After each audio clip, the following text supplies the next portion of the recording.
नमस्कार दोस्तों, स्वागत है आपका आपके अपने चैनल में।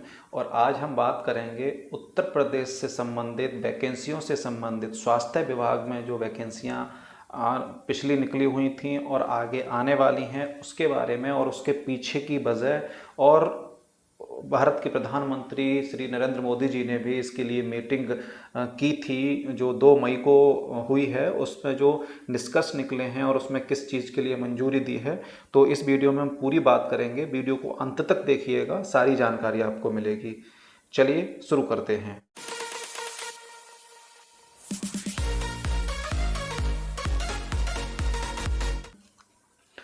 तो आज हम बात कर रहे हैं कि यूपी सरकार ने बड़े पैमाने पर मेडिकल स्टाफ की भर्ती करने के लिए आदेश दिए हैं उत्तर प्रदेश के मुख्यमंत्री श्री योगी आदित्यनाथ जी ने।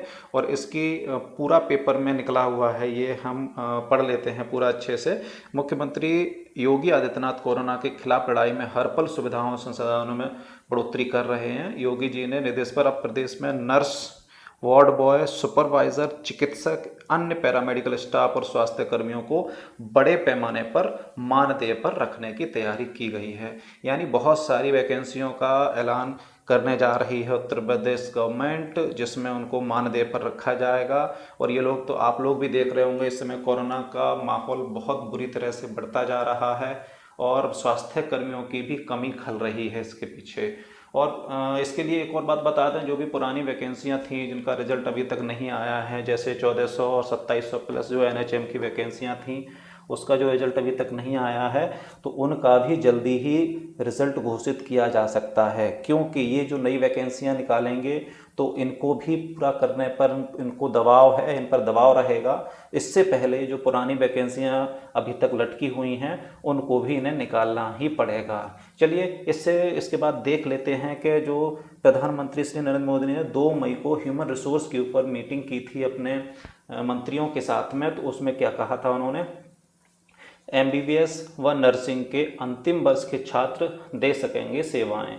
तो इन्होंने बोला है कि जो नर्सिंग के जो छात्र हो, जो फाइनल ईयर में पढ़ रहे हैं या फाइनल सेमेस्टर में हैं, ऐसे ही एमबीबीएस के जो फाइनल ईयर के और जो फाइनल सेमेस्टर के छात्र हैं उनको लिया जाएगा इसमें, और उनसे स्वास्थ्य सेवाओं में कमी जो हो रही है उसको पूरा कराया जाएगा। तो थोड़ा सा हम आगे भी देख लेते हैं। कोरोना से लड़ने में मानव संसाधन बढ़ाने के लिए पीएम नरेंद्र मोदी ने कई उपाय किए हैं। योग्य डॉक्टरों व नर्सों की कमी पूरी करने को सरकार ने एमबीबीएस व नर्सिंग कोर्स के अंतिम वर्ष के छात्र छात्राओं की सेवा लेने को मंजूरी दे दी है, यानी वहाँ से मंजूरी मिल गई है।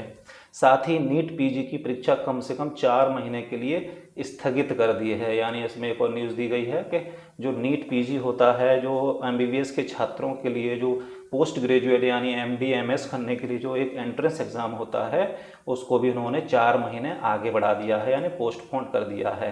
यानी जो एमबीबीएस के फाइनल ईयर वाले अपना पीजी का एग्ज़ाम देने के लिए इच्छुक रहते हैं उनके लिए समय मिल जाएगा और इसमें सेवाएं भी दे सकेंगे। और आगे लिखा है उन्होंने, सभी सोमवार को एक बयान में कहा कि ऐसे सभी पेशेवर जो 100 दिन की ड्यूटी पूरी करते हैं उन्हें अगली नियमित सरकारी भर्ती में प्राथमिकता दी जाएगी। यानी जो भी इस तरह की ड्यूटी करेंगे, इसमें जो भी ज्वाइनिंग लेंगे, तो जो गवर्नमेंट और जो स्थायी वैकेंसियां निकलेंगी उसमें उनको वरीयता मिलेगी, यानी प्राथमिकता दी जाएगी। और उन्हें प्रधानमंत्री विशिष्ट कोविड राष्ट्रीय सेवा सम्मान से सम्मानित भी किया जाएगा।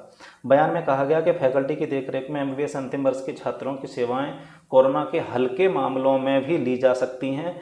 उचित ओरिएंटेशन के बाद वे मरीजों को फ़ोन के जरिए परामर्श दे सकते हैं। यानी उनसे सारी सेवाएं ली जाएंगी और उनके लिए भी कुछ उपाय किए जाएंगे। आगे है, इन्होंने दिया है कि 100 दिन की ड्यूटी के बाद नियमित सरकारी भर्तियों में प्राथमिकता मिलेगी। ये भी फ़ायदा मिलेगा, जो लोग इस समय ड्यूटी कर लेंगे उनको जो परमानेंट वैकेंसी निकलेंगी उसमें उनको वरीयता मिलेंगी, यानी कुछ परसेंटेज का लाभ मिलेगा। साथ में और कुछ लाभ भी हैं, उसको भी देख लेते हैं। पीएमओ ने कहा कि कोविड प्रबंधन में सेवाएं प्रदान करने वालों को 100 दिन की ड्यूटी पूरी करने के बाद नियमित सरकारी भर्तियों में प्राथमिकता दी जाएगी। कोरोना ड्यूटी में लगाए जाने वाले मेडिकल और नर्सिंग छात्रों को टीका लगवाया जाएगा। इन लोगों को बीमा सुरक्षा भी दी जाएगी, यानी इनका वैक्सीनेशन करवाया जाएगा और साथ में इनका इंश्योरेंस भी किया जाएगा अगर कोई प्रॉब्लम होती है तो। पीएमओ ने कहा कि राज्यों और केंद्र शासित प्रदेशों में आग्रह किया गया है कि वे मानव संसाधन की उपलब्धता को बढ़ाने के लिए दिए जाने वाले प्रोत्साहनों पर विचार करें। बाकी तो सब वही है।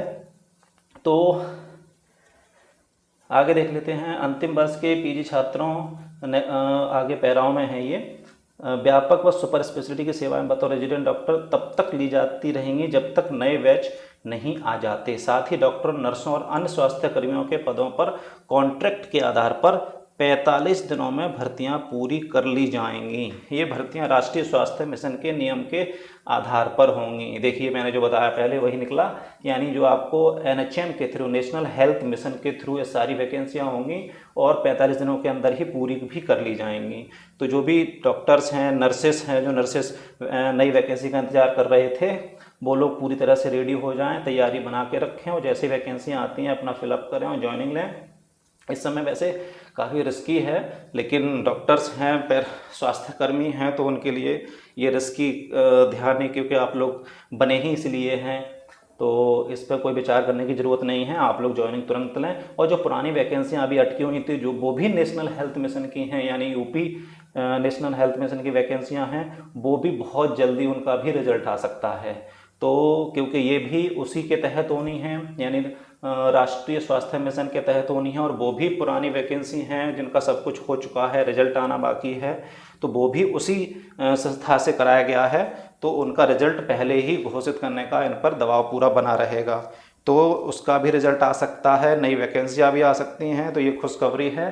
तो इस वीडियो में बस इतना ही था। चलिए, थैंक यू। और जिन लोगों ने भी चैनल को सब्सक्राइब नहीं किया है वो चैनल को सब्सक्राइब कर लें, आगे आने वाली जानकारी आपको पूरी मिलती रहेगी।